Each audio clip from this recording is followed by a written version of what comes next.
Bueno, chavales, estamos en un nuevo vídeo y hoy lo que vamos a hacer es pues cómo tener las formas super en el modo de Soundtrack, ¿vale, chicos? Las formas super, hiper y todo eso. Pues lo primero que tenéis que hacer es, con una partida iniciada así, yo no voy a borrar las mías porque tengo demasiadas, pero bueno, lo que hacéis es en una partida cualquiera que tengáis acabado, o la iniciáis obviamente, pero que yo no voy a borrar ninguna, o si no, lo que hacéis es elegir aquí, o sea, en el no save. El mod que he puesto es el del Cooler Sonic, que os dejaré por abajo el enlace. Pues lo que tenéis que hacer es, primero de todo, pasáis esta zona,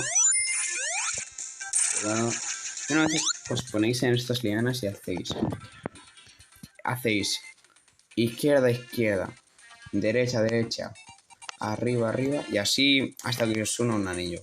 A mí por lo normal no me suena un anillo, pero cuando quiere suena. Entonces, pues una vez que lo habéis hecho, lo que tenéis que hacer es y le dais a Exit to Game y luego os aparecerá en extras aquí el nivel select.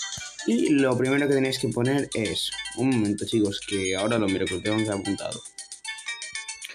Vale chicos, el código que tenemos que poner es primero 4, lo seleccionáis con la X, 4, 8, le dais a la A para más, 18, 28, 38,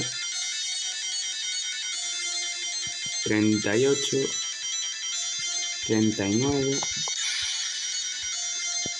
36 y 33. Y luego le tenéis que dar a donde pone 2E,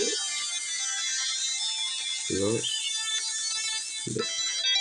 hasta que escuchéis un sonido de emerald. Y para que veáis que no es falso, yo por ejemplo, si me quiero ir a Angel Island, me voy.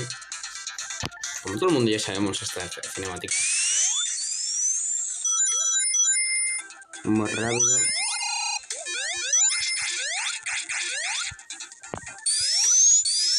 Pero solo necesitamos 50 años. Para que veáis, o sea, si funciona. Y puedo volar.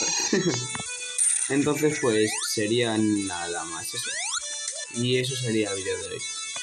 Chao chicos, nos vemos en otro vídeo. Chao, chao.